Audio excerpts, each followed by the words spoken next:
हाय। तो अब हम देखते हैं क्लासिकल डेफिनेशन ऑफ प्रोबेबिलिटी। देखिए, पहली बात तो दो अप्रोचेस है प्रोबेबिलिटी के। एक क्लासिकल अप्रोच और दूसरा एक्सियोमेटिक अप्रोच। क्लासिकल अप्रोच और एक्सियोमेटिक अप्रोच। ठीक है। क्लासिकल अप्रोच या क्लासिकल डेफिनेशन जो प्रोबेबिलिटी की आपने 10th क्लास में पढ़ी है वही है। That is the probability of an event is equal to the total number of favourable, okay, total number of elements favorable to the events and divided by the total number of elements in the sample space। ये आपका classical definition है, लेकिन आपने इसको पूरी तरह से अभी अंडरस्टैंड नहीं किया है। तो कैसा कि क्लासिकल डेफिनेशन में अगर ये प्रोबेबिलिटी ऑफ इवेंट्स की बात करूँ तो प्रोबेबिलिटी ऑफ इवेंट्स होता है नंबर ऑफ केसेस, ऐसे बोलते थे, favourable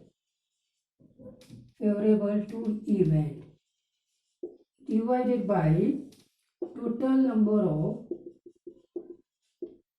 cases in sample space, something like that। अब इसको थोड़ा सा आपको अच्छे से अंडरस्टैंड करना in terms of the mutually exclusive, exhaustive and equally likely events के बारे में। अगर आप ऐसे अंडरस्टैंड करेंगे तो आपको थोड़ा सा प्रॉब्लम है प्रॉपरली अंडरस्टैंड करने में। तो क्या हो गया कि probability of event number of favourable cases ऐसा बोलते थे, divided by total number of cases. Total number of elements भी बोलते, नंबर ऑफ एलिमेंट्स ऐसे भी हो गया, number of elements favourable to the events and total number of elements in sample space, ये भी हो गया। ठीक है। अब बहुत सारी चीज़ें यहाँ मिसिंग हो गई है, प्रॉपर वे में मिसिंग है या हिडन है, आपको वो अंडरस्टैंड करना है क्लासिकल अप्रोच में। तो इससे ही आपको ये पता चलेगा कि क्लासिकल अप्रोच को इम्प्रूव करके एक्सियोमेटिक अप्रोच में हमें क्यों आना पड़ा। तो अब क्या हो गया कि इसको प्रॉपरली अगर आप डिजाइन करेंगे डेफिनेशन को, तो ये सैंपल स्पेस में, सैंपल स्पेस, ओके, इस सैंपल स्पेस में and mutually exhaustive and exclusive equally likely events, मतलब सिंपल इवेंट्स की बात कर रहा है। किसकी बात कर रहा है? Simple exclusive. If a sample space contains and mutually exclusive and exhaustive and equally likely events। अगर आप देखें तो सैंपल स्पेस में जो सिंपल इवेंट्स होते थे वो सिंपल इवेंट्स म्यूचुअली एक्सक्लूसिव भी होते हैं, म्यूचुअली एग्जॉस्टिव भी होते हैं, और अगर वो इक्वली लाइकली इवेंट्स है मतलब उनके आने की प्रोबेबिलिटी सेम है, तब हमारा किसी पर्टिकुलर इवेंट्स की प्रोबेबिलिटी निकालना है। And m is the number of events, such events, जो अभी बात किया था मैंने, events favorable, number of events favorable to event A, then probability of A is given by m by n, where m is less than equal to n। ये proper way में आपने अब उसी डेफिनेशन को लिखा था जिसमें आपने लिखा था कि number of cases favourable to the events divided by the total number of cases, या number of elements favourable to the events divided by the total number of elements present in the sample space. लेकिन अब आपने क्या किया एकदम proper way में कि जो सैंपल स्पेस में एन इवेंट्स है ना, वो म्यूचुअली एक्सक्लूसिव भी है, एग्जॉस्टिव भी है, इक्वली लाइकली इवेंट्स है, मतलब इक्वी प्रोबेबल सैंपल स्पेस है। तब ये डेफिनेशन क्लासिकल की वर्क कर रही है। एक बात क्लियर होगी। तो क्लासिकल डेफिनेशन वर्क करती है जब सैंपल स्पेस इक्वी प्रोबेबल हो, अगर इक्वी प्रोबेबल सैंपल स्पेस नहीं है तो क्लासिकल डेफिनेशन आपका प्रोबेबिलिटी फाइंड आउट करने का वर्क नहीं करेगा। एक पॉइंट बहुत स्टार्टिंग में ही आपने सीख लिया। दूसरा, आपका ये डिस्क्रीट सैंपल स्पेस होते हैं, जो भी इक्वी प्रोबेबल सैंपल स्पेस है वो डिस्क्रीट सैंपल स्पेस होते हैं। अगर यही आपका काउंटेबल इन्फिनाइट सैंपल स्पेस हो जाए, जैसे ही शूटिंग अ टाइगर, उसमें जो सैंपल स्पेस बनाया था, तो वहाँ टोटल नंबर ऑफ केसेस के बारे में आप अभी नहीं कह सकते, तो फिर क्लासिकल अप्रोच वहाँ पे भी फेल हो जाता है। तो ये डेफिनेशन वहाँ फेल हो जाएगी। इसलिए ये ड्रॉबैक्स है कि ये जो डेफिनेशन वर्क करती है इक्वी प्रोबेबल सैंपल स्पेस के लिए और डिस्क्रीट सैंपल स्पेस के लिए। Got the point? तो डिस्क्रीट सैंपल स्पेस जो इक्वी प्रोबेबल सैंपल स्पेस है, तब तो जाके ये क्लासिकल डेफिनेशन वर्क करेगी। अगर वो काउंटेबल इन्फिनाइट सैंपल स्पेस है या फिर इक्वी प्रोबेबल सैंपल स्पेस नहीं है, जो डिस्क्रीट सैंपल स्पेस तो है लेकिन इक्वी प्रोबेबल सैंपल स्पेस नहीं है, तो क्लासिकल डेफिनेशन वर्क नहीं करेगी। तो देखो ये डेफिनेशन बनी कि probability of an event is m/n where n is the total number of simple events. Simple events means that these events are mutually exclusive as well as exhaustive and equally likely event, and m is the number of such events which are favorable to some events a, then the probability of a is given by m/n. Got the point? एक तो ये बात, और फिर दूसरा ये देखा कि क्लासिकल अप्रोच, इसको भी नोट कर लीजिए। तो क्लासिकल डेफिनेशन कहाँ कहाँ वर्क कर रही है? डेफिनेशन सैंपल स्पेस एक तो होना चाहिए डिस्क्रीट्स, डिस्क्रीट्स होना चाहिए मतलब फाइनाइट एलिमेंट्स उसके अंदर होंगे, और दूसरा होना चाहिए इक्वी प्रोबेबल सैंपल स्पेस। तभी क्लासिकल डेफिनेशन वर्क करेगी, नहीं तो क्लासिकल डेफिनेशन वर्क नहीं करेगा। तो क्या हो गया कि क्लासिकल डेफिनेशन ये वर्क करता है अगर सैंपल स्पेस डिस्क्रीट है, फाइनाइट एलिमेंट्स है, और वो उसमें जो सिंपल इवेंट्स है ना वो सब इक्वी प्रोबेबल है, सब इक्वी प्रोबेबल है ना, उनके आने की जो प्रोबेबिलिटी है वो सेम है, या आप सैंपल स्पेस को इक्वी प्रोबेबल सैंपल स्पेस बोलेंगे, तब तो क्लासिकल डेफिनेशन वर्क करेगी। अगर सैंपल स्पेस डिस्क्रीट है लेकिन जो सिंपल इवेंट्स है ना वो इक्वी प्रोबेबल नहीं है, जैसे आपने इसके बारे में बात की थी HH, HT, T1, T2, T3, T4, T5 और T6। अब ये सैंपल स्पेस में टोटल 8 सिंपल इवेंट्स है, ठीक है। अगर टोटल 8 सिंपल इवेंट्स है, ठीक है, सिंपल इवेंट्स 8 होने से ये डिस्क्रीट तो हो जाता है, ये डिस्क्रीट सैंपल स्पेस तो हो जाता है, लेकिन ये इक्वी प्रोबेबल सैंपल स्पेस नहीं है, क्योंकि इसकी प्रोबेबिलिटी 1/4 है, इसकी भी प्रोबेबिलिटी 1/4 है, और इसकी प्रोबेबिलिटी 1/12 है ना, 1/12। ये उस वाले सैंपल स्पेस से है कि throwing coin and a die, that is H1, H2, H3, H6 up to the T1, T2, T3, T6, total 12 outcomes. तो इसकी प्रोबेबिलिटी 1/12 है, और ये एक कॉइन को 2 बार टॉस करने वाले HH, HT, TH और TT है, तो इसलिए उनकी प्रोबेबिलिटी 1/4। तो अब ये सैंपल स्पेस डिस्क्रीट तो है लेकिन इक्वी प्रोबेबल नहीं है, इक्वी प्रोबेबल नहीं है, इसलिए इस सैंपल स्पेस में ये जो क्लासिकल डेफिनेशन है ये वर्क नहीं करेगा। Got the point? हाँ, इसमें ये इक्विप तो क्लासिकल डेफिनेशन तभी वर्क करता है जब सैंपल स्पेस आपका डिस्क्रीट हो और इक्वी प्रोबेबल सैंपल स्पेस हो। करेक्ट है?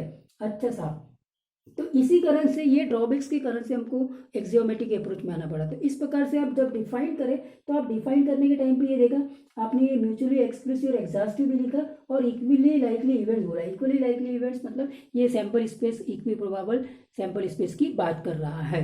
तो ये डेफिनेशन होगी।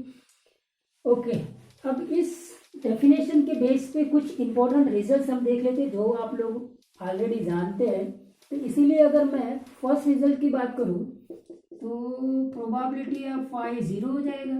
प्रोबेबिलिटी ऑफ फाई 0 कैसे होगा वो देखते हैं कि आपने देखा कि phi is a subset of S, ठीक है, और number of element in S, number of element in S से एन, अभी जो बात की थी हमने एन है, ठीक है, और जो फाई है वो एम्प्टी है, तो नंबर ऑफ एलिमेंट्स ये जो यहाँ होंगे number of elements in phi, इसकी बात करें तो 0, एम्प्टी सेट में कोई एलिमेंट्स होता नहीं है।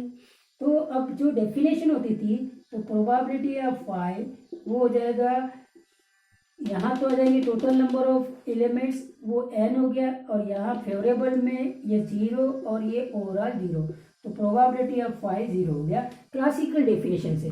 क्लासिकल डेफिनेशन से in the sample space there are n mutually exclusive exhaustive and equally likely events out of which these number of events are favorable to the particular events, that is this 0 number of elements favorable to this phi, and because of that the classical definition of probability, we can have the probability of phi as 0 by n, that is equal to 0. Clear hai?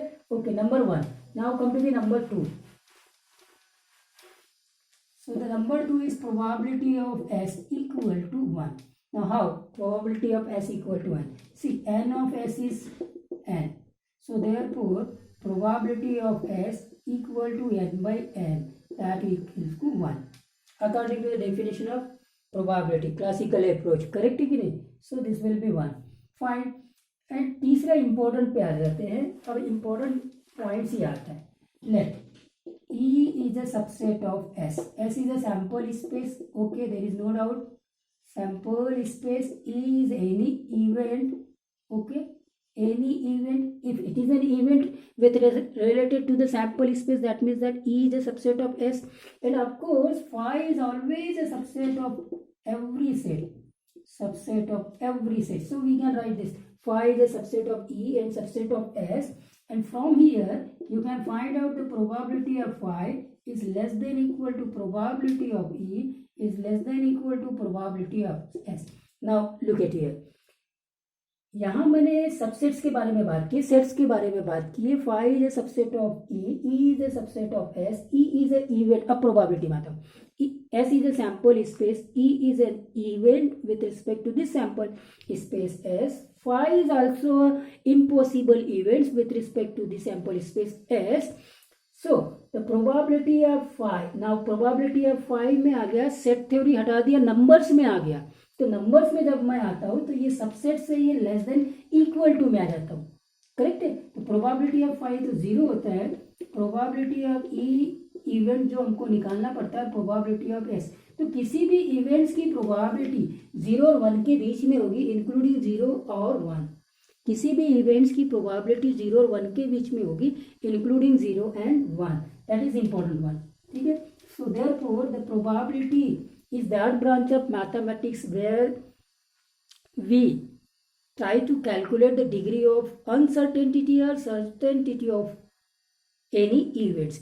किसी events के occurrence या non occurrence के major करते हैं हम, और वो major जो करते हैं वो नंबर्स में मेजर करते हैं जो 0 और 1 के बीच में होते हैं, including 0 and 1. So E is in any events, as we have to find out the probability of this event E, therefore the probability must be lying between 0 and 1. It can be 0 as well as 1. So that we have proved over here. And the last one is complementary probability, जो बार बार आने वाली है. Fourth one complementary events के बारे में. Complementary events, तो देखिए ये तो अभी अभी इसके पहले मैंने बोला भी था कि ये बार बार आएगा. ये ए डैश और ये एस है, ए यूनियन ए डैश किया तो एस मिला, करेक्ट है. सेट थ्योरी, ये सेट थ्योरी है. तो n of A plus n of A dash किया तो एन ऑफ एस मिला, करेक्ट है. अब यहाँ से डायरेक्टली आप probability of A plus probability of A dash equal to probability of S बोल सकते हैं. प्रोबेबिलिटी ऑफ एस 1 होता है, तो probability of A plus probability of A dash ये 1 होगा. अब यहाँ से एक चीज, ये प्रोबेबिलिटी, देखो ये सेट थ्योरी है, ये नंबर ऑफ एलिमेंट्स में बात कर रहे हैं, और number of elements present in set A and A dash, the sum of these two will give the number of elements present in this sample space, yes, no doubt. Then divide the number of elements, that is n by a divided by n by s हो जाएगा, n by a dash divided by n by s हो जाएगा, that is equal to 1. We are dividing n by number of elements present in s throughout this equation, therefore we will have n by. So this is now probability of a according to the classical definition, and this is probability of a dash, that is equal to 1. So probability of a plus probability of a dash equal to 1, and hence probability of a dash equal to 1 minus probability of a. Fine.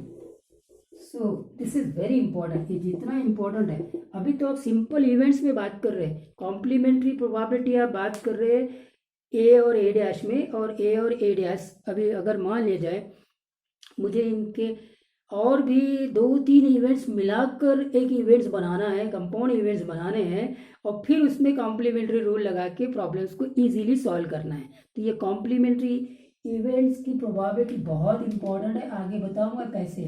तो P of A dash 1 minus P of A मिला है, correct है कि नहीं? ठीक है, तो okay fine. तो ये था हमारा classical definition. I hope that the classical definition की जो लिमिटेशन है वो आपने पकड़ ली। लिमिटेशन ये है कि इक्वी प्रोबेबल सैंपल स्पेस होना चाहिए और डिस्क्रीट सैंपल स्पेस होना चाहिए। अगर ये काउंटेबल इन्फिनाइट सैंपल स्पेस होगा तो ये वर्क नहीं करेगा, और अगर इक्वी प्रोबेबल सैंपल स्पेस नहीं है तो ये वर्क नहीं करेगा। ये लिमिटेशन है क्लासिकल डेफिनेशन की, और इन्हीं लिमिटेशंस को हमने दूर किया है जब हम एक्सियोमेट्रिक अप्रोच में आएंगे। I hope that problems clear हुआ होगा, ये कॉन्सेप्ट क्लियर हुआ होगा। Thank you for watching.